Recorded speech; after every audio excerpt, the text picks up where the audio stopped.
webinar was crafted together for people who either have just purchased the device and are just getting it rolled out, people who have purchased the device and still have it sitting in the box because they're scared, or people who are on the fence thinking about the device or they've heard about it. It kind of grabs all of those people.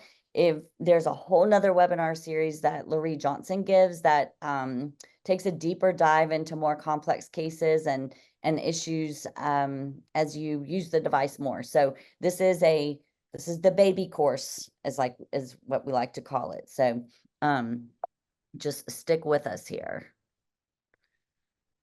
So just a little bit about myself. If you don't know me, I practice with my husband, Matt Bynum. He is a general dentist. We share a practice together.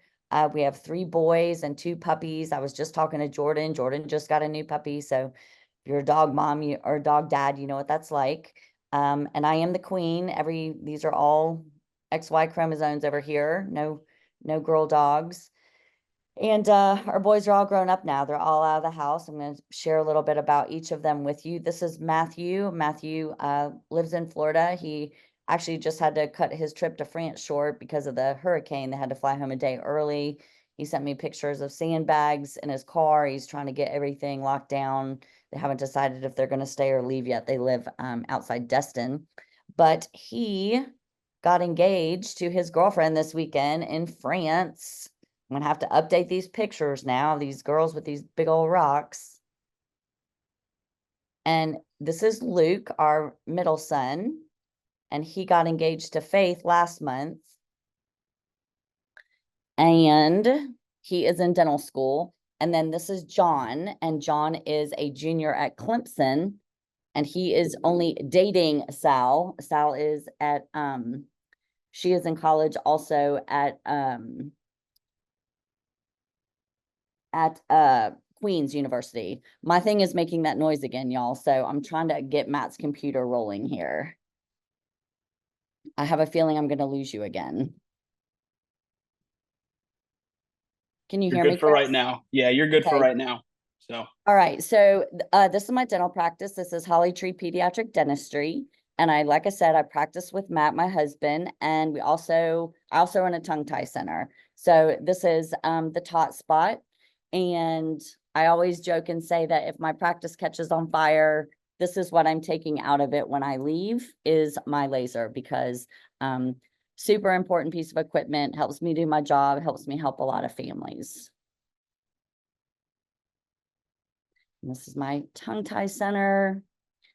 This is my business partner. This is Dr. Megan Chorowski. A lot of you on here probably know her. She's like just awesome. She's a second version of me. She's going to take our practice into the future.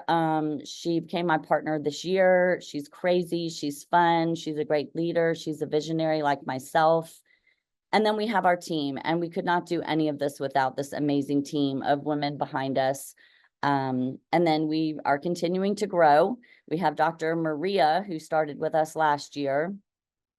And Megan and Maria are just, again, peas in a pod.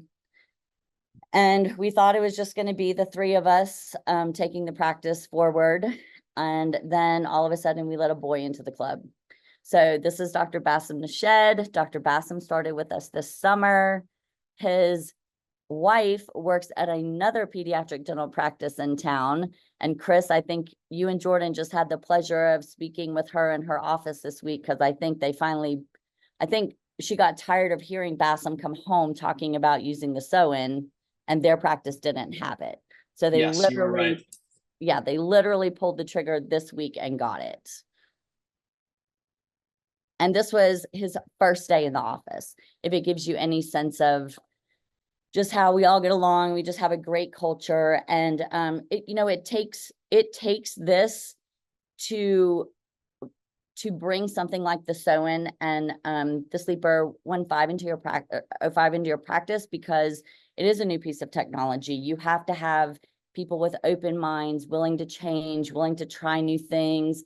We were just at Bourbon and Baby Teeth, and there were a lot of new products discussed, and I brought them all back to my partners and associates and said, I want to try all this stuff. And my team, I want to try all this stuff. And here we are trying lots of new things. So back on track, we're going to talk about electric dental anesthesia tonight and intraosseous injections. When I was in dental school, I kind of zoned out on intraosseous injections because I thought that was for the oral surgeons. That was for the people who were going to be doing like big time cosmetic dentistry. It wasn't going to be for me. And here we are 30 years later, and I'm teaching a webinar on electric dental anesthesia. So what people always want to know is, how do these devices work? And that's where we're going to start. And what it is the anesthetic is basically traveling through the bone and getting straight to the tooth. We don't have to rely on it to go through all the tissue to get to the nerve. We're going straight to the target, and the target is the nerve right at the apex of the tooth. This is what it looks like when we're using our traditional syringe. We think, and I've heard so many people who think they've got their life figured out tell me, oh, I can deliver anesthetic at a steady rate. I wouldn't need something like this device. And that's what this device does, is it electronically delivers the anesthesia at a set cadence. This is what you do when you deliver anesthesia with a traditional syringe. You think you're doing it all in, steady eddy, but you're really not. And every time you increase the bolus is when you're increasing the pressure and the discomfort for your patient. Whereas a device like these electric dental anesthesia machines, it is a steady pace and cadence that's being delivered. So what benefits do they provide to the patients? This is like at the top. There's two things at the top of my list. This is the first thing at the top of my list, is that there's no more collateral numbness anymore. No one is calling after hours saying that they chewed their lip or they went to the ER and were told they're allergic to anesthetic. And then they're coming in telling you stories that their kid can't have anesthetic anymore for dental work. So not getting these phone calls after work, not having kids deal with the discomfort of this. This is worth purchasing the devices right there, in my opinion, because it does not numb any of the tissue on the face, and you don't have to worry about kids chewing their lips. And also you don't have to put wads of gauze in their mouth when they're leaving and they look, like they've been in a war zone. You don't have to give a block anymore. Changes. Changes. Smoothie. Making smoothie. Calendar. No meetings today. Remember, tandläkaren at 9:30. Fire off. Fire off. Open door. Door open. Så ska vi sätta en till. Ah. Open door. Run voice command. Open door. Run voice command. Open. Open door. Repeat back. Open door. I didn't understand that. Hey, open door. Play on the floor. Get on the floor. Open the door. Open the door. Error. Hey, with a rock. Open door.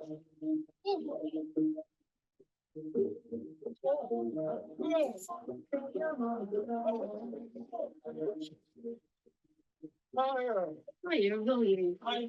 Fire. And the thing is, funny videos like this wouldn't get made if it wasn't true that we are the butt of a lot of jokes. Dentists and dentistry is the butt of a lot of jokes. So another great thing is when we have minimal discomfort, we have a very happy patient. And nothing we want more than kids leaving our practice happy. Less tears and less fear of needles and syringes, because these devices, we're going to show a picture of it here in a minute, look completely different from a traditional anesthetic syringe. This is what we're used to.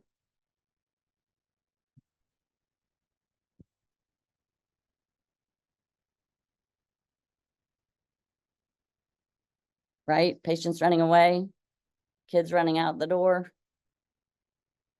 So what benefits do they provide to the dentist?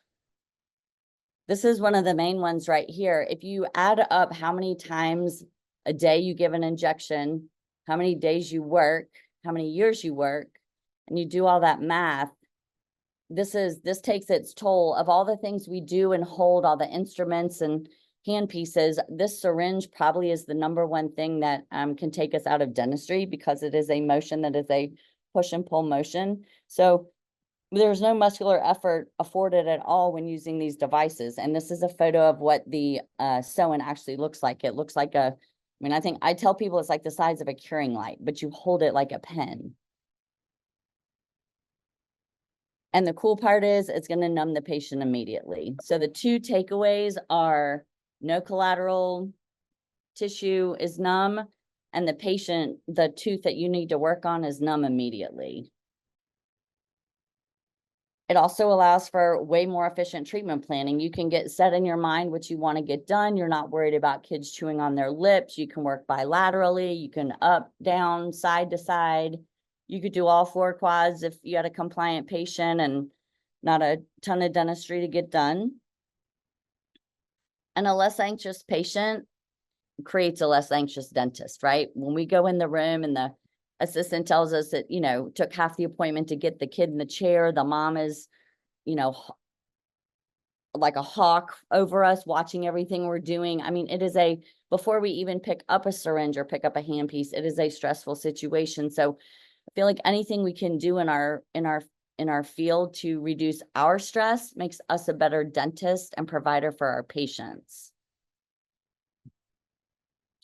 So here's a video. This is our practice, and this is Dr. Megan working on her patient, and just show. And I'm not suggesting that we don't have fun moments like this before these devices came along, but we probably don't have a lot of yuck, funny moments to put on film when we're pulling out needles and syringes.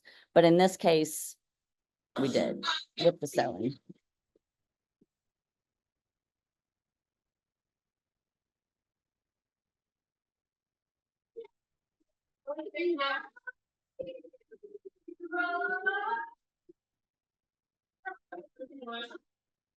Right? When your patient can dance through an injection, that's a pretty good sign. And there are so many times when we finish that the kid will say to the parent, I didn't get a shot. Nuh-uh. No, I didn't she didn't do nothing like that. They're like completely dumbfounded. They have no idea what was going on. Except you've got those parents who are like, don't lie to my child, tell them what you're doing. So where has this been all my life? Like, why is just at the end of my career, why is this just now coming on board, right? Well, here's how it all kind of rolled out. The company started a long time ago. There's 26 years of experience and research for these type of devices and anesthetic. They're used all around the world, tons of data on this. Tons of dentists and practitioners using this device and devices like this. Lots of lectures all over the country, keynote speakers speaking at conferences and events, and lots of training courses everywhere. However, the United States has been in this bubble because we, for good reasons and bad, have this thing called FDA approval. And this has sort of stayed outside the realm of the United States for many, many years because of lots of red tape, it's very expensive to bring something like this in, something that's new and innovative. And another great reason to give kudos to companies like New Smile and New Smile Tech that are willing to go to bat for dentists. So this was the initial group of gentlemen dentists who have traveled far and wide across the globe to teach dentists everywhere how to use these devices. And now it's coming full circle and coming to the United States. And the gentleman in the middle, Dr. Andrew Prin, maybe some of you have seen him talk, heard him talk. If you're in the Facebook group, he's very vocal in there. He's very knowledgeable, and he's on a different time zone. So he's often one of the first ones to jump in on a chat while we're all chairside working. Andrew's, I don't know, at home sipping bourbon and can respond to posts. But I was fortunate enough that he was the one that trained me, and he also trained Dr. Larry Johnson when he came over to the United States, and he taught us all about this technology, because their goal is, the people at the top of this chart, is their goal is to teach the people down the line and keep teaching it. So they love the United States now, but Their goal is to, certify and make great trainers here in the US. So this is me and my dear friend, Larry Johnson. These colors mean absolutely nothing, but just to give you perspective of where this technology has been living for years in all these countries. Canada especially, it's been in Canada for a good while, and now we can have our country colored in and painted as well. So here's the collaboration between New Smile and Dental High Tech. It's now called New Smile Tech because this is one of the first products that New Smile is launching and developing that is a tech product. New Smile's kind of mostly been known for materials. And so now they've developed this whole new branch and department that is taking off. So to mirror the sister company, Dental High Tech, which is the company that developed this technology in France, we are now New Smile Tech and developing lots of great technology in our country as well, starting with these devices. So like I was saying, lots of things have evolved in dentistry. X-rays have definitely come a long way, baby. Dental chairs, a long way, baby. We're adding onto our office right now, and I just bought a bunch of new dental equipment, and there's like no seams on anything. Everything, you can take a cavi wipe, you can wipe them down so nicely. God only knows what nastiness was growing on these old chairs back in the day. But the one thing that really has never changed is this device right here, the dental syringe that we use still today. I am proud and happy to say that since this technology, since Chris and Dr. Prin came and trained us in November, we don't even have them in the rooms anymore. It's not even an option. And that would be one of the first hacks I would tell you is make your assistants get them out of the room so you do not have a fallback on this at all. So how it started was there was a dentist in France, and he lived in this city that I still can't pronounce. And his name was Alain Villette, and he really wanted to help his patients to not have discomfort and pain. And he was an entrepreneur and an inventor, and he just kept trying and trying and trying to come up with something, different techniques, different locations, just everything he could think of to make patients more comfortable during dental treatment.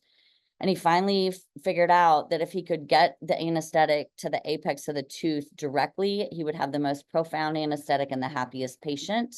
And then he had to figure out how to do it time after time after time, make it reproducible. His son, Olivier, followed in his footsteps and helped bring all this technology to light. And this was the first device that they developed, was the injector, and then it became electronic, so it could deliver it at a steady pace, an IO injection at a steady cadence. And this all started back in 1997. Some of you weren't even a thought back in 1997, but, and it started as this little business, and it grew, and they developed more models, and the business grew, the footprint grew. In 2005, they developed this proprietary needle that helps make the injection even more comfortable. And we're going to talk about that and show that here in a little bit. This is just different sizes of the needles to show you, but this is a must. If you're going to buy the device, do not be a cheapo and buy some cheap crap needle. These needles are what you want to use to deliver the most comfort to your patients, and we'll talk about that. And then by 2007, their footprint's getting bigger. They're developing more streamlined devices. You can see the technology is improving. It's looking more futuristic. And this is close to what we have today. So that was in 2017. And that's pretty much what the models look like now. So your dental equipment has completely changed. It does not need to look like this on the left-hand side or whatever you have back in your practices. This is what we have now. And I'm going to show some other pictures, but just to give you while this slide is up here, these two devices made by the same company do the exact same thing, deliver the anesthetic the exact same way, needles go on the same. The only difference is one is cordless and one has a plug on it. That is the main differences. They look a little different, but your results are going to be exactly the same. So where do you get one of these? You're going to call Chris or Jordan, and you're going to give them your credit card number, like I've made all my friends do. I've strong-armed everybody to get this. So reach out to New Smile and New Smile Tech. This is direct to dentists. This is not, you're not getting this through Henry Schein. You're never going to get this through Henry Schein or Patterson. New Smile is in the trenches with us to keep this proprietary to them, because they have the best trainers and the best customer service and help, because it's not like you just buy it and plug it in. I mean, there's a lot of training that needs to go in on the front end. It is like a mini computer almost. And just to back that up, this is what New Smile's given us over the years. And I really didn't use a lot of New Smile products until about 5 years ago. And then all of a sudden I was like, oh my God, this is amazing. And now any chance I get, I use New Smile products. Probably the Bioflex crowns are one of my newest favorites. We use Neo Putty, we use Neo Liner in our practice. I don't do space maintainers a lot, but my new doctors, these are the space maintainers they're choosing to use. But I'm obsessed with Bioflex crowns. I love them. I use them any chance I get. So these are, like I said, what the devices look like. One's got a cord on it, one doesn't. The other big major difference is that there is a set of lights that stream up one side of the sewn, whereas with the Sleeper 1.5, the light goes circumferential. And the light is very important. It's like a communication system to you. It blinks and tells you different pieces of information, different colors, different speeds. And as you learn the device, those are things that become important to you. So with the sew-in, it's only on one side, and with the Sleeper 1, you can visually see it from all angles. Sometimes with the sew-in, you have to rely on your assistant or someone else to tell you, what those lights are doing if you need to know. Again, this is what they look like. You see the D on the end of that needle, that's going to become important here in a minute. So shut up and just freaking tell me how it's going to work. This is the significance of delivering it. This would be if you're delivering it with a manual needle, you can't control the speed. It's going into the soft tissue and the mucosa. It's going everywhere. You're leaving the room. The good thing with kids, right, is they have porous bone. So we know they're going to get numb. We can do it with our eyes closed and pretty much they're going to get numb. But that being said, they don't need that whole bubble of anesthetic in their cheek. We don't need to be waiting. We don't need to guess if we got the tooth numb or not. Whereas if you use devices like this, again, we're going straight for the apex of the tooth. It's controlled delivery. So it's keeping it like nice and tight. It allows that epinephrine, when the epinephrine drops, it starts to sear off the vessels. So it's staying contained in that one specific area. This is a great video. I'm going to narrate it as I show it. There's going to be 2 injections, and the first injection is just like this. And this is just like drops of anesthetic you're putting in the papilla. You're just trying to numb the papilla to get the patient comfortable enough for the IO injection. So the second injection is the IO injection, and it comes in a completely different angle. And it's going to go in between the teeth, hit the top of the cancellous bone, and pop right through. And deliver the anesthetic. Again, going for the target. And if you can imagine, you're trying to split the difference between the roots of the teeth. People get worried about you hitting the root, you're going through the lingual plate, you're doing all this. Once you learn the angles and you deliver the anesthetic in the proper angles, you're just not going to have problems. I promise you can do way more damage to a patient doing an inferior alveolar. I think Malamed says there's like 9 bad things you can do when you give an injection for an inferior alveolar. There's 9 bad outcomes, nerves you can hit, areas you can damage. And this is just almost infallible if you follow the guidelines and directions. Great slide to take a photo of. And remember, after I show it to you, if you give an injection in the maxilla, it's going to, you can confidently know you're going to be numb 2 teeth back and 2 teeth forward.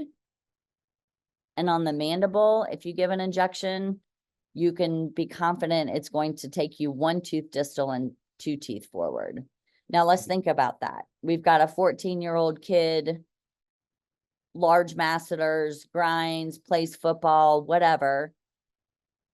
We're confident we're going to get this. But a little 4-year-old kid with porous bone, we're probably going to get more anesthetic than what the company, can comfortably and safely say we could get.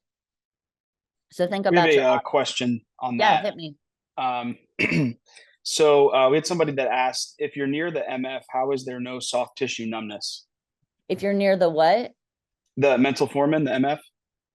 So if you are near the mental foramen, there is some times where you will get like a little paresthesia right here in this area, but it's not going up to the lip. They're not chewing on their lip.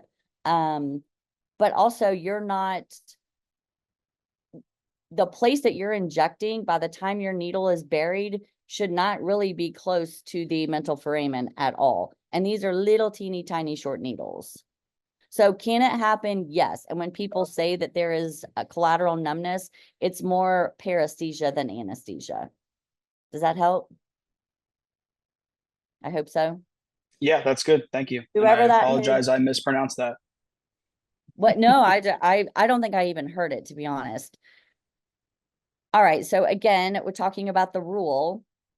If we numb in the posterior, we can confidently get one tooth back and two teeth forward.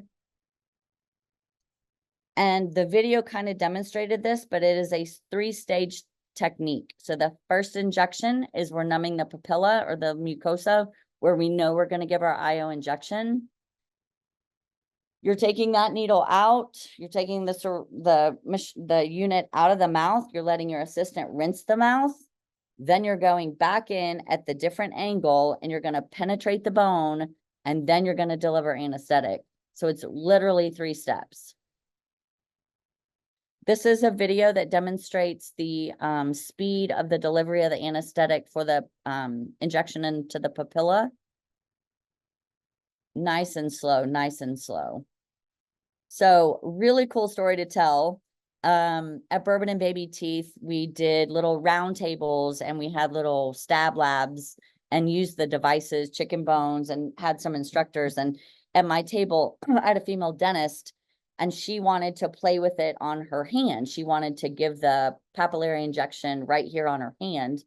And she was leaning on it like you're supposed to lean on the skin when you do it in the mouth. And she was leaning and she's like, it's not going in. It's not doing anything. I'm not bleeding. I don't feel it. Blah, blah, blah. She did it like 3 or 4 times and she was frustrated because she didn't think it worked. I was like, well, maybe your skin's too thick. I don't know. She put this unit down and she's like, oh my God, my hand is so numb right now. She was literally injecting herself every single time and she didn't feel it. And she couldn't see it because it wasn't tearing in the tissue and causing it to bleed. It wasn't until after the fact that she realized she had delivered anesthetic to herself and really didn't even know it. So I thought that was a really cool story. So let's talk about the D that is on the syringe. Why is it there? Why is it important? It needs to face out because that is going to make sure that the bevel of the needle goes in at the right angle. I'm showing it to you right here. Here's the D pointing out. You're just pressing it into the tissue. People are like, how long do you leave it there? I mean, you leave it there as long as you need to leave it there. I mean, if you wanted to count, I'd probably say 5 seconds, but you're delivering enough anesthetic so that one little area starts to blanch. Like I would be done by now. This is too long for me. I would have already been done with that. So that was the mucosal or the papillary injection. And then the second part of our series here is going to be penetrating into the bone and delivering the anesthetic. So this is what that second part looks like. It is definitely faster. The rate of anesthesia coming out of the syringe is faster, but y'all, it is still slow as crap. You're going to sit there and stare at that plunger and think it is not moving at all. And that is the one thing that is going to drive you crazy at first, is that you have to wait this out. You know, we're used to going in, giving the injection super fast and being done. This is going to take you longer. I'd say probably a minute to a minute and a half, but it's going to feel like an hour giving the injection. And this is going to show this is the same patient, different angle, and giving the second injection.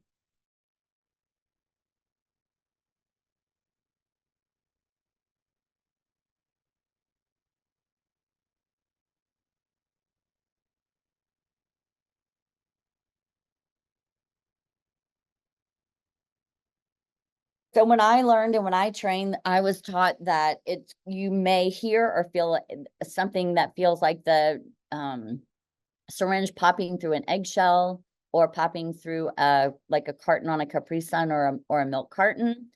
And what I've come to find out and learn, and so I've talked to other providers too, is that's not the litmus test. This may be true. You may feel that, you may feel it drop in, you may get that sensation, that tactile sensation. But if you don't get that, if you just drop in and with confidence and time, you're gonna know, you're just gonna know.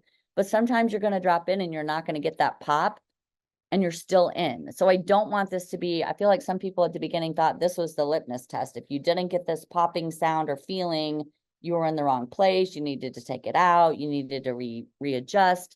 But sometimes it just doesn't happen. Sometimes you just, the needle just falls right in perfectly and you don't have any of this sensation. So here's another great example showing that you can numb cuspid to cuspid, just going in between the papilla of E and F. The second week that I had the device, I had a trauma come in, a trauma kit, and I had to take out D, E, F, and G on a screaming 2-year-old, like screaming, blood everywhere, parents upset. And I used the device and it was amazing. And I was terrified that the kid wouldn't be numb. And actually the kid calmed down afterwards because their mouth wasn't numb and they felt better after getting all those traumatized teeth out of there. Again, it's just going to provide vasoconstriction here to this whole front area. You can do the same thing on the bottom. And the anterior will take you further than 2 teeth, obviously. The bone's more porous. So here's just showing some examples. This is showing that first injection where you're going to lay the syringe into the tissue and you're going to make sure that the D is poking or sticking out. And this is showing the angle of the second injection, that you're definitely tipping it up more. You're going, trying to split the difference of the roots. So we have a couple of questions about needles specifically, if I can interrupt. So first one is, are you dropping the entire needle to the hub? That's a great question. So sometimes when you go in, you're giving manual pressure, it's not like you just go, ooh, I'm in there. You are, I don't want to say you're forcing the needle in because you're not forcing it in. You're helping guide the needle and you're giving digital pressure to get it in there. You're very choked up on the device. But sometimes when you're doing that, it'll fall all the way in. And when that happens, you want to get in the habit of backing it up about 1 millimeter so that you can see part of the hub of that syringe. I'm going to say it later, but I'll say it here right now. These needles do not break at the hub. No one's calling Chris and Jordan saying, oh my God, we're going for an x-ray. We got a needle buried in someone's jaw. This is just not something that we're seeing with this technology. But for safety reasons, I want to pull back and I want to see where the silver part of that needle is. And extra shorts is really all that we need to be using in pediatrics. So if you're using the extra short, yes, you want that needle in there all the way, except for that little tiny piece that you want hanging out just for your eyes and for the safety of the patient. Awesome. Another along the same lines is the gauge of the needle was a question.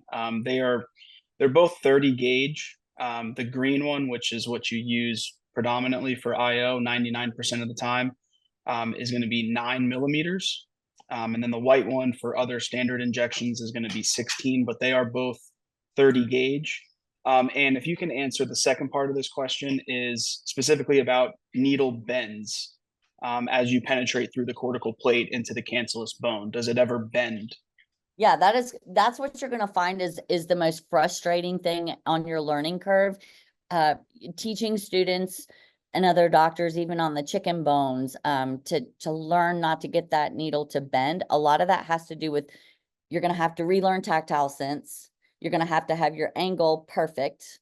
And the biggest thing I tell people is choke up on that thing. Like even this picture of this video right here, I would be more choked up. My finger and thumb would be much closer to where the needle starts, because you have more control the closer you are to the entry site of the needle.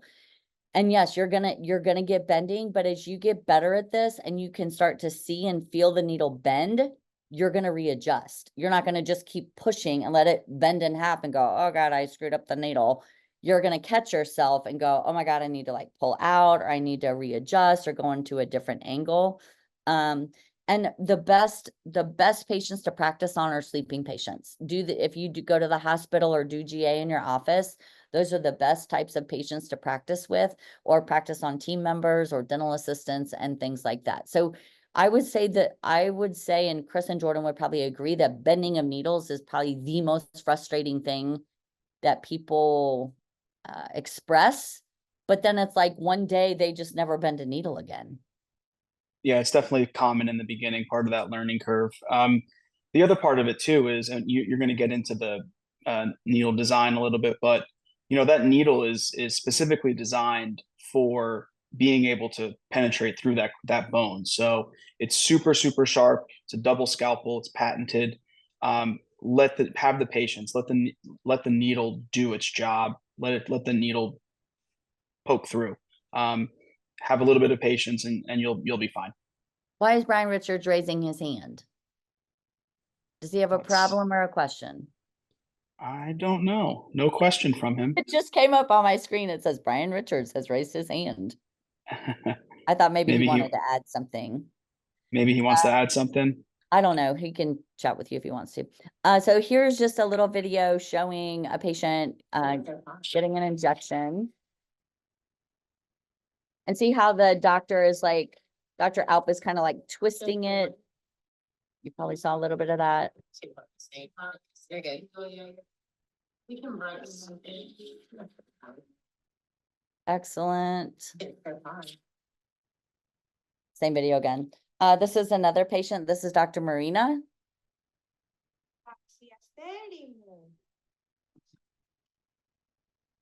These are some of our first training videos that we got, like teaching us how to do it. But what I love about this is this kid could give a crap. Like, look at her eyes. A lot of kids are like, they're blinking a lot, right? They're giving us a sign that something feels uncomfortable. These kids don't blink. They lay there. They have no idea what's going on. They're oblivious that they're getting shots. Bravo. This is one of our patients, and this is just, again, demonstrating laying the needle in there. And this is a patient that's under IV, just for demonstration purposes. You're laying the needle in, you're getting your papilla numb. And I think we all agree these aren't getting new smile crowns, no Zerk crowns on those. I think they're coming out. I've seen some of the teeth these people save. I don't know. These ain't getting saved in my office. These are coming out. And then you can see how the angle changed. And this is the second injection going in. So just a good little video from our practice.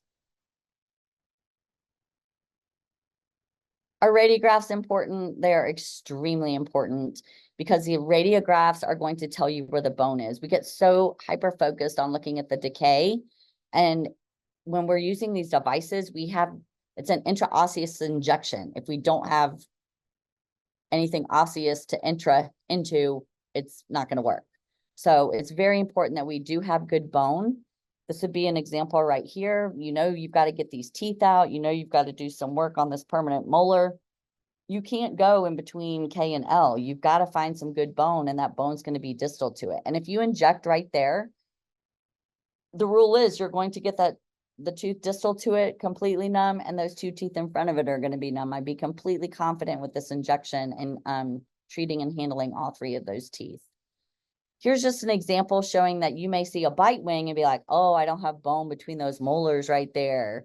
Pull out your pano, right? We're looking at 2D images all day long, and actually there is good quality bone between those two teeth. So don't just rely on one x-ray. That's, look at different angles. Look back at old bite wings or PAs if you have to. Again, just showing some examples of where we can find some good hardy bone for what we need to do. And let's talk about this middle PA for just a minute. Yes, you could go where that bone is, that healthy bone right there by the canine, and you could do your IO injection. The other really cool thing about these devices is you can use them like traditional anesthesia.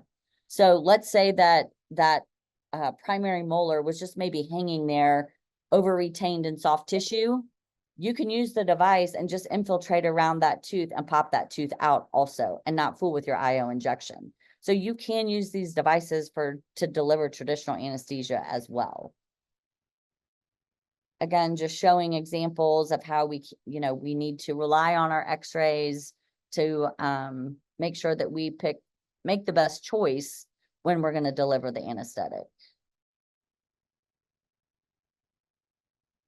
This is the patient, and this is exactly where they chose to deliver the anesthetic. So let's talk about this. You can see down here, it says articaine. Articaine and septicaine are the same thing. And the slide is showing you like how much to use. And that is all going to be so customized, just like it is when you're using a traditional syringe in your practice. If you're doing a DO on S, you're probably using a quarter carpule with a traditional syringe. You're probably going to use about a quarter carpule with these devices as well. If you're doing a quadrant of dentistry or a ton of work, or you've got a hot tooth, or you think a kid's gonna, eat through the anesthetic quickly, then yes, you're gonna deliver more anesthetic. So you want to be thinking, it can't just be black and white. We're all doctors, and we all have the specialty training because we can critically think in the right situations. So it's not just like, oh, if it's this situation, use this much. No, you're going to have to critically think through your patient selection, where you're going to inject and how much you're going to inject. And I would agree with this. I would probably give a half a carpule here. This is a sensitive area. I'd probably give half a carpule before I started treating these teeth. They're given a half a carpule here. I'd probably give a quarter carpule here. I probably wouldn't feel like I needed a half, and I'm impatient. I don't want to wait for a half a carpule to be injected. I love this video because this is a hot tooth. You can see how inflamed and swollen and sore it is. This doctor injects and literally picks up some surgical instrument and just goes to town on the lingual of this tooth.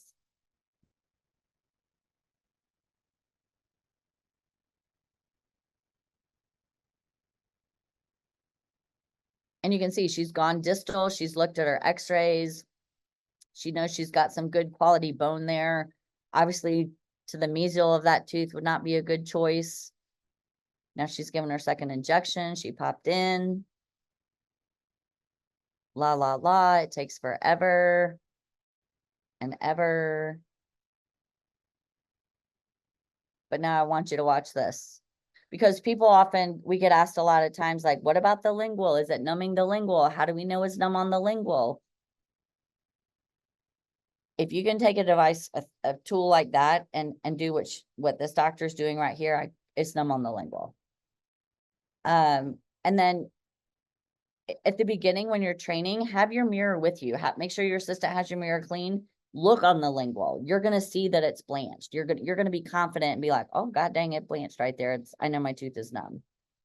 So this is me. Shortly after we had the device, I had a temporary crown on tooth number 3 that had been there way too long because my husband's my dentist, and it finally fell off one day and was sensitive. So I put it back on with my tongue, and I was like, hey, on a break, I need you to put my permanent one on. So Megan came over and numbed me, and I'm going to show the video first.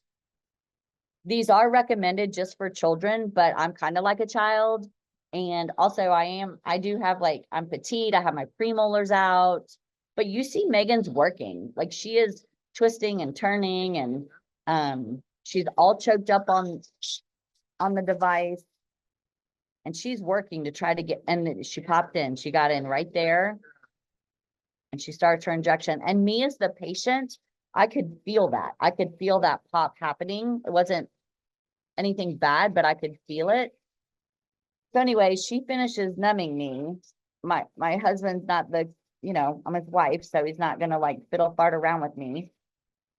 And he comes over, pops off the crown, takes a handpiece and starts removing cement from it. And I'm got my shoulders up, ready for it to hurt. I felt absolutely nothing. I was numb all the way over to number 10. I could tap on my teeth all the way over to number 10, and they felt woody and they didn't feel like my teeth.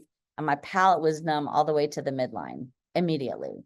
So I do think that if you are gonna play around with these devices, or better yet, purchase them, you gotta let somebody use it on you. You gotta have that experience so that you can, have that social proof and that testimony that it is the real deal.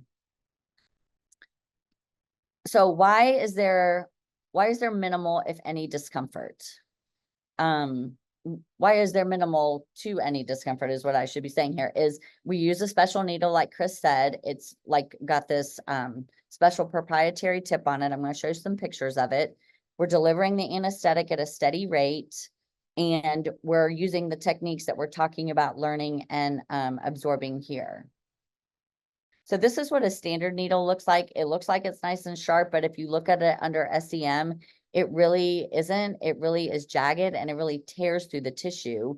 Whereas the Ethitech needles, which are the proprietary ones that New Smile Tech uses, it's a double beveled needle, as Chris alluded to, and it has like a scalpel effect. So you're literally laying it into the tissue, and it's almost like a knife folding into butter would be the sensation I would describe.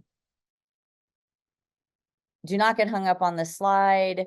That I know they're trying to show you that it's a small angle, but like, you're not going to go, oh my God, am I at 15 degrees? Am I at 20 degrees? You're literally just trying to lay the needle in. You're just trying to get through the mucosa. Very shallow, a very shallow injection. Is that injection painful, or do you use topical for that step? Well, I'm going to talk about that later, Chris, but I'll address that right now. So people Sorry. hear it twice. Hey, repetition is the second law of learning. You do not have to use topical for that first injection. You don't have to use topical for any of these injections. They don't feel it. Like I was telling you about that doctor stabbing it into her hand 4 and 5 times and didn't even know she was doing it. It is such a non-malice part of this. You do not feel it. I mean, the kids do not move. They do not feel it. I have 3 other doctors that work with me. I would have mutiny on the bounty. They'd be wanting their other syringes back. They'd be wanting topical back, all this kind of nonsense. You don't need topical. I am the one doctor in our practice that continues to use topical. And the reason I use it is because I use it as a litmus test for the kid. If the kid's going to act a complete fool for a Q-tip in their mouth, they're probably going to act a complete fool for everything else that's coming down the pipe. So I use it more as like a test of behavior. We are using the smallest amount of topical on there. I probably wouldn't even have to put topical on it, to be honest. I could just use a wet Q-tip and be like, ugh. And the kid's like, oh my God, it's terrible, right? You know what you're getting into. You know what the next 30 minutes are going to look like. So again, it's an electronic injection. You've got your support points. You're not dealing with this anymore. This isn't how we really give injections, but our hand with a traditional syringe, our hand is very far away from the target and from the injection site. And with these devices, it's a very intimate way to deliver anesthesia. You are supporting your patient a lot more. You're kind of like creeped up on them a lot more, but I feel like in pediatrics, this isn't odd or rare for us anyways. And let me just back up and say, why is this, like, why can't we, and why aren't we recommending this for adults?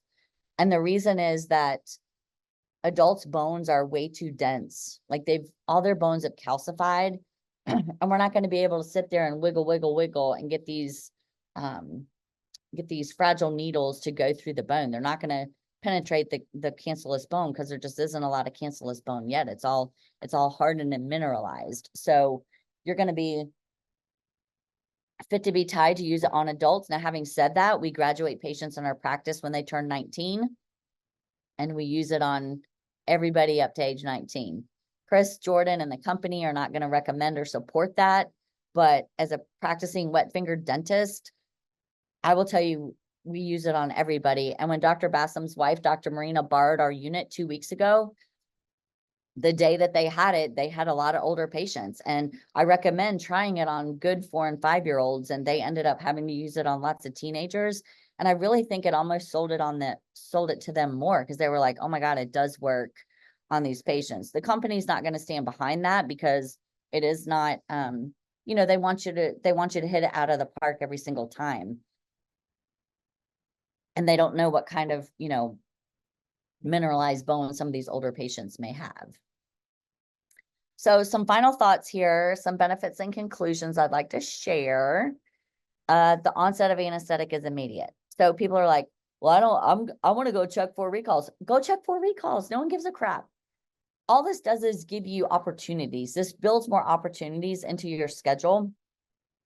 If you've got an anxious kid or you're behind schedule, right? Your op column is behind, you can get it done. You don't have to leave the room and wait and let the patient soak for 10 minutes. You can get the procedure done immediately. If the kid's already crying and going hysterical, don't make them sit there and cry and be upset for 10 minutes while they wait on you to go check recalls and now you don't have to wait for anesthetic to set in. So it gives you, it just, you know, we can plan out the perfect day in pediatric dentistry and like shit goes sideways so fast for us. Parent coming late, parent having a ton of questions, baby has a blowout in the diaper, kid won't get in the chair. Like so many things can go crazy so quick. This just helps. This gives us one more tool in our toolbox to help reel things back in so things don't go off the track as fast. So the onset is immediate. We did talk about that, you know, you see on all these slides, articaine and septicaine. Lidocaine is not the preferred anesthetic for any intraosseous injections because septicaine and articaine have a chemical makeup that makes them penetrate bone better. So that's why we're recommending these anesthetics instead. And if you use 1 to 200, which is all we should need in pedo, you're going to have anesthesia, profound anesthesia for 30 to 45 minutes. If you need it more, if you need it for a longer time, you can go down to 1 to 100,000. You will have longer working time with it, but you also can have more chance of ischemia using a more concentrated septicaine or articaine. And I'd rather just give more. If I need to give more, I'll just give more the 1 to 200. The other reason I don't keep the 1 to 100 around is I don't want my assistants mixing them up. I want to know that when I reach in that drawer, when the assistant reaches in that drawer, when somebody loads that device, that it is 1 to 200 every single time. So the 4 principles to be successful: use the right anesthetic solution, use the right amount, be gentle, take your time, lots of patience, like Chris said, so we're not bending needles, and make sure you're as close to the target as you can possibly be. This is how you set yourself up for success. People always want to talk about, oh, you can't use articaine in kids. I'm not going to read all this to you, but the studies, lots of these studies were flawed. Malamed will even tell you articaine and septicaine are a better option than lidocaine for patients.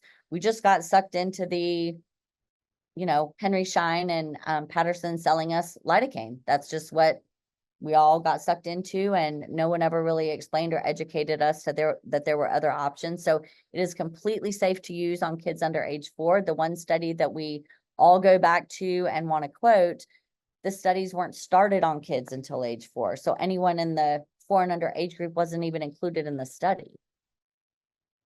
So what else am I not asking about here? Is there anything else like this on the market that I could buy that would cost less money and I could save money? Is there a way I can, and I'm all about saving money. Like, don't get me wrong. I am all about saving money, but this is not one of those places where you want to cut corners because it's going to bite you in the butt for sure. So yes, there are devices on the market. Some of you have probably seen this device talked about, the woodpecker. It does look very similar. If you go to their website, you will see that this device is not recommended for IO injections. So, you know, do your research on that. And a lot of people come to the table with, oh my God, I used to have a wand, or back in the day, I used the Stabident, or blah, blah, blah, blah, blah. So there are lots of other devices out there, but you're not going to find one that has everything that these devices offer. This is all a yes, no, instead of using a sew-in or using a sleeper 1.5, and it's going to be a yes, yes, yes every single time. What about hypoplastic 6-year-old molars? I swear to God, I would buy it just for this right here. I can confidently go in a room and know I'm gonna get a 6-year-old molar numb, or 6-year molar numb. There's a study that says if you just try to infiltrate a hypoplastic molar, you're going to get it numb 25% of the time. But if you use an IO injection, you're gonna get it almost 90% of the time. You're not fooling around with Septicane, you're not fooling around with 57 injection sites and, you know, trying to let it soak in. It's literally one and done. The tooth is numb. You can work on it. It is, reduces my stress level immensely. I'll go in the room and it's like occlusal on 19. And I'm thinking, I ain't even gonna have to numb this tooth, occlusal on 19. And I go in, it's some hypoplastic disaster. And now I don't even worry about it. Now I just pull out the sew-in and go to town. So this was what Chris brought up earlier. Do you use topical? It is a personal preference. You can definitely step away from it. It is not, you really don't need it. But like I said, I use it for different reasons. What size needles should I use? You get 2 sizes of needles, right, guys? You get the extra shorts and you get it's not called longs. It's called Yeah, what? the unit comes with the green hub, which is the 9 mm, and then the white hub is the 16 mm, and it comes with the unit. And honestly, you're really not going to use those. In pedo, we just don't use them a lot. I would encourage you to stick with the extra shorts. You should be able to get everything done you need to get done with extra shorts. So again, personal preference, extra short every time. Way less chance of bending the needle, just the physics of it alone, way less chance of bending needles the shorter the needles are. We kind of talked about this, but how much anesthetic should you give? It's going to depend on the size and the dental age of your patient. How much work do you need to get accomplished? What work are you trying to get accomplished? And how much time do you need to get this work done? So you have to, like, I think of the meme with the lady staring off into space and the quadratic equations going on up here. You kind of have to do that. You kind of have to be thinking like, you know, what is going to be my technique and my strategy moving forward with this patient? I love to give palatal injections and blocks. Can I still do those? I mean, hey, knock yourself out if you want to, but they should be off the menu from here on out in your dental career. There is never going to be a time you're going to need to give a palatal injection. And there's never a time I can think of in kids where you're going to need to give a block again. The learning curve, I would tell you, start in the primary dentition. That's where you're going to get your confidence up, is working on primary teeth. The bone is more porous. It's more cancellous. You're going to get in easier and quicker. Bending needles, we've talked this to death. It is something that's going to happen to you. And so it should make you feel good that you're in good company, that we've all been there. Breaking needles, I haven't heard of a one. Like, I've been helping train people since the beginning of the year, and I'm included on lots of calls with New Smile, and I just don't think this is a thing. Am I right? Yeah, we've had one report, in full transparency, one report, and it was complete user error. They did admit that they were a little too forceful, and just kind of kept going back and forth, and the needle did separate at that hub. Mm-hmm. But no harm was done to the patient. Simple, take your instrument, take out the needle, and moving on. So Got it. And then the injection site, like getting good at where you want to do the injection. And I will tell you this, when you're practicing on your friends or your team members, they're going to report back to you that it's sore. They're going to be like, well, it's, you know, now it's sore. Most likely the reason it's sore is you've been learning, right? You've been in and out and dinking around and pushing and pulling and trying to figure it out, maybe bending a couple needles, going in and out a couple times. That is to be expected. Once you get this down pat, it is like simpatico. Patients aren't calling you back saying, oh my God, he's hurting, or these phone calls just don't happen. And the grip on the device, like I said, really choke up on it. You're going to have way more tactile ability to be successful the more you choke up on the device. When we're training people, they want to hold it way back here like a traditional syringe. And I'm like, you're holding it think of a pencil, and you're holding it as close to the lead as you possibly can. Do a picture. So again, just showing some examples. The first video is just numbing that papilla. And I want you to see how on the second injection, see how they're twisting, they're helping, they're working, they're not giving up. They're staying with it.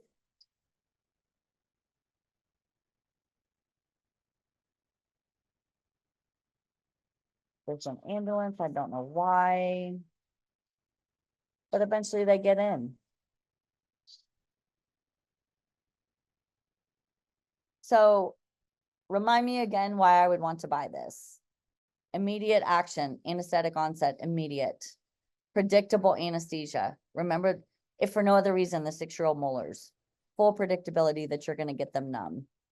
No delay between delivering the anesthetic and being able to do treatment. Opens up many opportunities for you. I think Dr. Prin is the one that says you can either work in 2 extra treatments or go home early that day if you buy this device. Much less stress. No post-operative side effects. No one throwing the 4x4 gauze out in your bushes in the parking lot. It's optimizing your appointments like we were talking about. And if there's one thing that I think people are missing the mark on, it is marketing the crap out of this thing. I'm missing the mark. Like we just had a leadership meeting today talking about how we can get the message out there, although everyone in my town has it now, but how to get the message out there and promote it to our patients and let them know that we have a way to make their kids' dental experience better than theirs was, because this is how it is.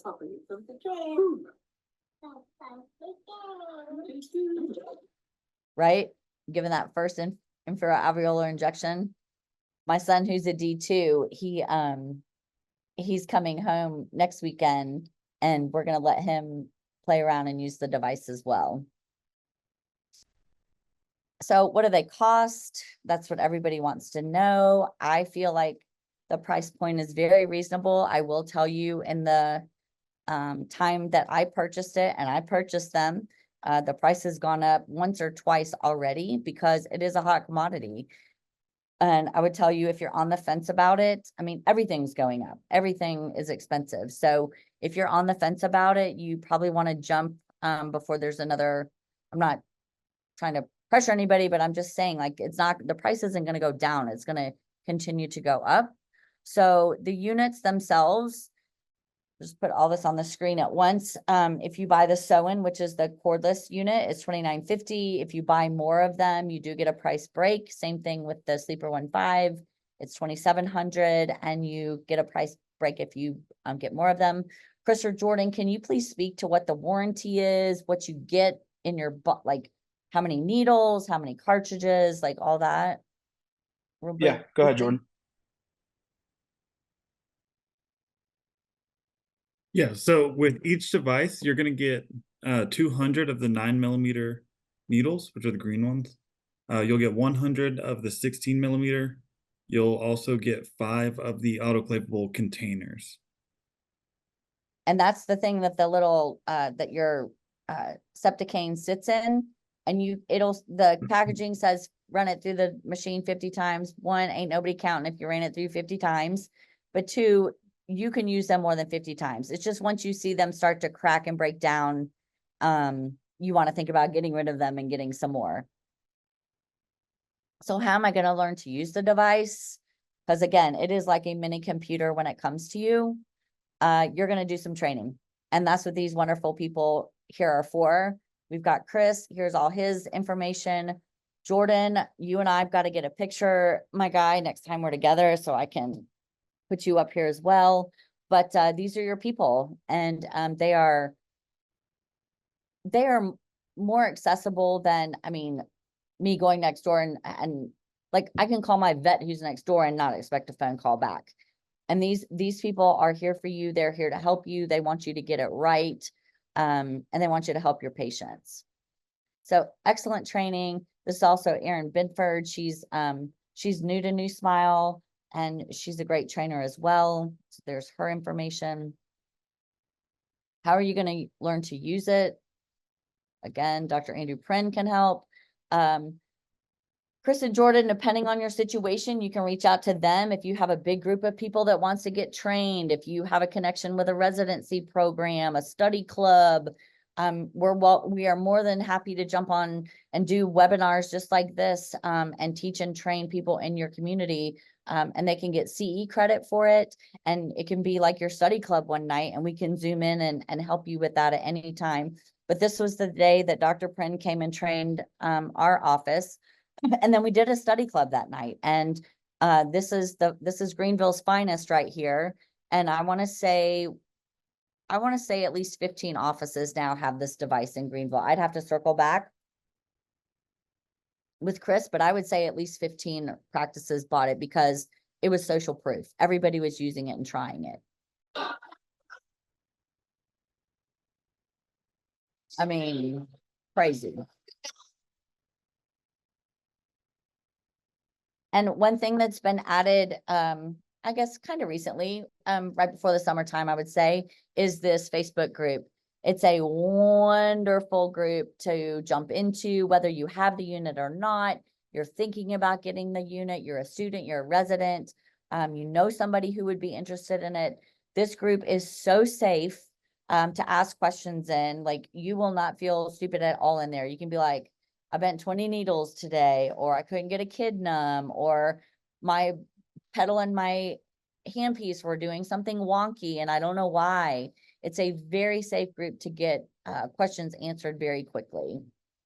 And you don't have to own a unit to get into that group. So who are the other people who are using these devices? Just to give you some social proof, a lot of you know Dr. Bobby Elliott. He's on the fence. He's not an early adopter.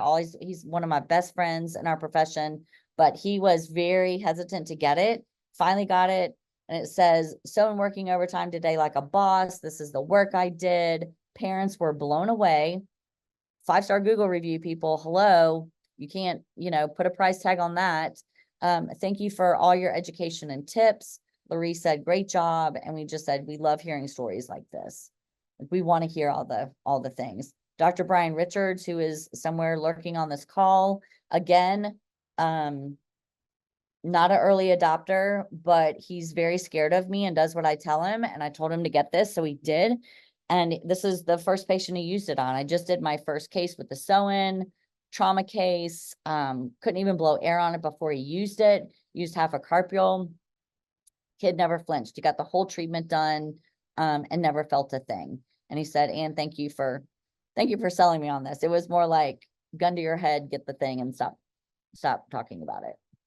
This is one of my favorite stories. This is Dr. Meredith Papadia. She's in my state. Again, very like on the sideline, gonna wait for 100 other people to buy it and try it. And she finally bought it and she said, I did it. I numbed at 10:13. I extracted E and F by 10:15 and he didn't even move. And I said, oh my God, can I please put this in my webinar? Like, we're so proud that you like opened the box and used it. And this is like the hero's journey right here. It was a huge rush, like, yay, dentistry can be fun and new and exciting again. And I get emotional about that because it's a long haul, people. Like, dentistry is a long haul, and something like this coming along, especially for you young bucks out there, to have this in your toolbox is what a gift to be able to have as a pediatric dentist and to share and serve with your patients. So again, thank you, New Smile Tech, for sticking your necks out and investing all the time and money to get this technology into our hands. I personally just can't thank you enough for that. And this is how you can reach me. This is my QR code. I'm happy to answer any questions personally about this, about life, practice, kids that are engaged, whatever you want to talk about. You can hit me up anytime. I'm very accessible. I'm very real. I'm very transparent, but I really want to see this. I want to see, before I retire, I want to see this be the standard of care in pediatric dentistry. The end. Awesome. Thank you. Thank you. Thank you. We have a lot of questions. You ready? Ooh, I'm ready. I might All need right. a refill. I did hold off just because there were so many. I didn't want to interrupt too many times. So we'll kind Okay. of fire away here. Yes, let's do rapid fire because people do have to Yes. get off. We and want to get respect everything done. everybody's night. So, all right. So first one is, I am interested in how you can complete quad dentistry. Are there different injection sites? is all soft tissue numb? So I would say not all soft tissue is numb, but the soft tissue where you're gonna place your. No, I would say the soft tissue around the teeth that you're numbing is numb. You're gonna place, if, let's say you're old school and you want a rubber dam on, you can snap that rubber dam on and that clamp on immediately. So Yep. the soft tissue around the teeth is numb, but none of this. You're not hitting any facial nerves. You're not hitting any, hopefully any mental nerves to cause all this tissue to be numb on the outside. So yes, on the inside, it's numb. And then the first part was completing Quadrants. quad dentistry. I mean, yes, quadrant dentistry, 19 K and L, knock it out, get it all done. And now we do like, now we have patients that we treatment plan and we see it totally differently. We're like, oh, it was L and S and we were going to do 2 appointments. No, we're not. We're doing L and S today. We're getting them done today because we can. Next question. A couple of people have asked this. If you can expand more on the numbness of the lingual and palatal from doing the IO injection. Is that palatal lingual surface actually truly numb? 100%. Have someone numb you with it. 100% it's numb. You saw the video where the dentist took whatever tool that wasn't an elevator or something else, and like went poking around on the lingual immediately. And I've never given a palatal injection. I've never had, I don't take mesiodens out of palates. That's the only case I can think of where I would use it. But for all bread and butter pediatric dentistry, I've never given a lingual injection ever. So it's kind of always been off the menu for me. So I don't really worry about the lingual being numb, but it's going to get numb. I promise. Next one is, where are you injecting for anterior between E and F?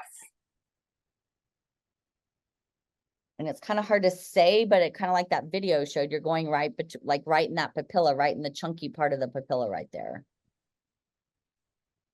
Okay. Next one is, had a couple of questions about hygienists being able to use this device. So first part is, are your hygienists using it? And if so, if not, are other hygienists allowed? So I can take the first part of the question. I practice in South Carolina and we don't have to have hygienists in our practice. So I don't have any hygienists. So I really don't know the answer to that question, but I am pretty sure that hygienists, Chris and Jordan back me up, I'm pretty sure hygienists in other states are allowed to use that until some other legislation would pull down. I'm pretty sure as long as they are certified in local anesthetic delivery, they can use these devices. Yeah, that's 100% correct. They are allowed to use these devices and, you know, use them within the practice and help speed things up too. So, okay, next question was about the 2 difference in the devices. So you mentioned corded, cordless. Weight-wise, you've held both. Do you feel a noticeable difference between the 2? And specifically with the SOAN, is it a little bit more top heavy? The SOAN does physically weigh more than the sleeper one. The sleeper does. Am I correct on that, Chris? Right? It does. It is, yeah. By weight, it is more. I've held both. I've worked with both. I don't see a difference. I choose the SOAN for 2 reasons. Like Laurie loves the sleeper 1.5. That's her favorite thing. 2 reasons I don't is because I don't like cords. I think they're messy looking. I have cords like for everything. I don't want one more cord. And the other reason I don't want a cord, and I'm not trying to not sell these devices for New Smile, but my fear is always a kid grabbing the cord. Like if my assistant's not on top of things and the kid goes bonkers for 2 seconds and grabs the cord and now it's attached to what I'm doing, I don't want to experience that. But the one nice thing about that unit is that light goes all the way around it. And I know there has been talk about, you know, future evolutions of the SOAN to have some sort of a communication system that is apparent 360 degrees around the device. But in the meantime, this is what we have. And it's not a deal breaker for me. I prefer the cordless one. Awesome. Thank you. somebody asked specifically with regards to your video of you getting injected. If you were numb all the way to number 10 from an injection at number 3, Yep. then isn't that collateral numbness? I would probably say by the time you got to. No, collateral numbness is, we're talking about your skin, like your skin being numb. Like my skin was not numb at all. I could do a full smile. Imagine if this was available for general dentists. Imagine if you're doing a veneer case on the front and you're trying to see the lip line and your patient can't smile because your lip's falling down like this. So I could smile. I had full control of my lips. I would tell you as I would tap my teeth, it felt less numb as I would go over further, but I had a sensation of numbness all the way over to number 10, but I had no collateral numbness in my lips or my skin. Okay, awesome. Thank you. Could you accidentally deposit into an adult tooth bud? Could this be a problem if you are at an improper angle?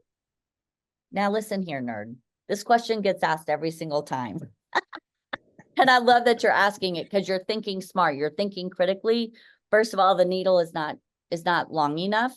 And second of all, you can do that every single day in your practice with a traditional syringe. You could probably do more damage with a traditional syringe trying it that way.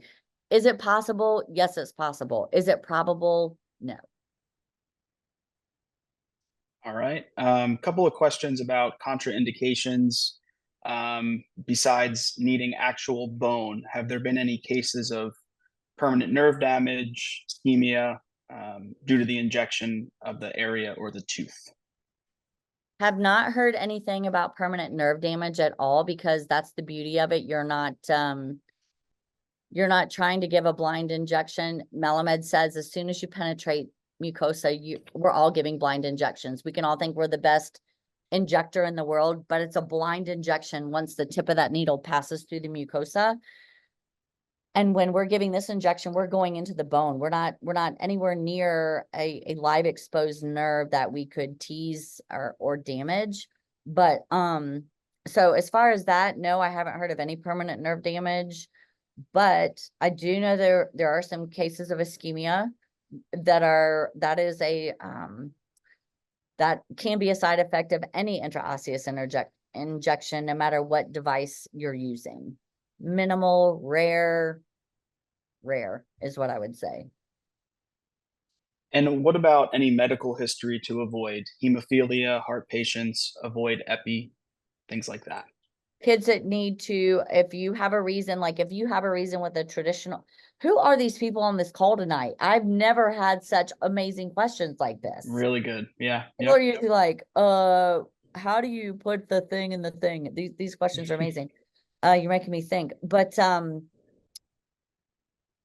if you would think about it like traditional dental, using your traditional syringe, if it was a patient that epinephrine was contraindicated for, it would be the exact same thing in this case. So you would, it was actually on the Facebook page today, the Sew-In Facebook page today, somebody brought it up and the answers poured in, use carbocaine, you're going to stick to carbocaine, no epinephrine, and you're probably going to burn through it faster. You have to think that way, right? You have to critically think and go, well, this probably isn't going to last as long. I may need to give a full carpule of this, or I may need to come back and give it a second injection, depending on how much, I need to use and what type of dentistry I need to get done today. And then I love that hemophilia question. Can you expand on that too? I would have less reservations doing an IO injection on a hemophiliac patient than I would giving any other type of injection, because I'm going to be confident in where my target is. I'm having PTSD right now, y'all. I was a board examiner this past week in Raleigh, and I don't want to talk about hemophilia at all anymore right now. All right. Let's see. When do you pull out and readjust your angle placement versus twisting and adjusting without removing the needle? Great question. Excellent question. Depends. The answer is depends. I will fight for a while. I will be patient and fight for a while. And if I feel like I'm all the way in and I step on my pedal, and again, this is going to be in the learning and the training when you get your device, there's all these videos you watch, and men, you even need to watch the videos. Don't think you're going to just take it out of the box and use it. Please read the manual and watch the videos. But if I get in, if I feel like I'm in, I feel confident I'm in, and I put my foot on the pedal to deliver anesthesia and my little lights go up, that's one of the things the device tells you. If my lights start creeping up too high, that means I've got way too much back pressure. So maybe I've over manipulated it and I've either bent it, or I've got some bone spicules clogging up the end of the needle, or maybe I'm in too far and I need to just back up some. So I'll go in, I'll go where I think I'm good and confident. I'll step on my pedal. If everything's going good, I roll with it. If not, then I start backing up. That's my next thing to try, is to back up, not take it all the way out, just back up, step on the pedal again, see if my lights are going to cooperate with me a little bit now. And then if they don't, and if I'm going to take it, if I'm going to go to the extent of taking the needle all the way out of the tissue, I'm changing my needle. I'm going to start with a fresh needle that's nice and sharp. It hasn't been bent. The barb is ready to roll, and I'm going to try again. So those would be my 3 steps. Okay. Last question. With multiple operatories, how many units would you recommend? If you're going to buy the ones that plug in, I would buy one for every operatory. Because that's a pain in the ass to drag it around everywhere. If you're not ready for that, if you just want to give it a go, I would recommend getting I would get the sew-in, because it is more portable. You can pick it up, you can pick up your foot pedal, and you can carry it to the next room. It's much more portable that way. But I'm going to equate it to a curing light. You're not going to carry a curing light to every single chair. You're going to have a curing light in every single treatment room, and your curing lights are around this cost, maybe a little less. And I would probably encourage everybody to buy 1 unit first. See if you like it, see how it works in your hands. And then it needs to be standard of care. It needs to be in all your treatment rooms. So we have 2 treatment rooms right now. We have 1 in each room. We're adding 2 more treatment rooms. We're adding onto our building. Those 2 rooms are getting one. Like, it's not even a question. They're going to have them. Just going to be sitting there. Yeah, I think it also depends on how many users as well. With multiple associates, you don't Right. want everybody fighting over it. I hear that a Yeah. lot. People fighting over it. I don't get to use Yeah. it because so-and-so's using it. I hear that a lot. Awesome. That is all the questions for right now. Any last minute ones, we'll give it a minute or so, but we'll let you guys have your night back.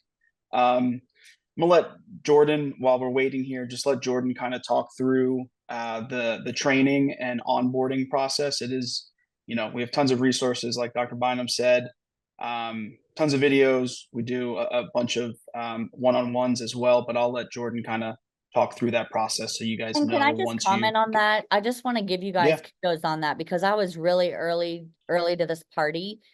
And there were a couple of resources in place. I mean, we were just launching this thing, and I was on the inception of it. And that's just one other reason why I love New Smile and New Smile Tech so much, is they're constantly adding things to make this easier for us to get it into our practices, and developing tools that Jordan's going to talk about, and the videos, and getting in front of you and doing webinars and your study clubs. And I mean, just, they're always looking. And right now they're like looking for how to come up with videos to market this, so they can make like some stock, videos or social media posts that we can all use to let our communities know that we have this available.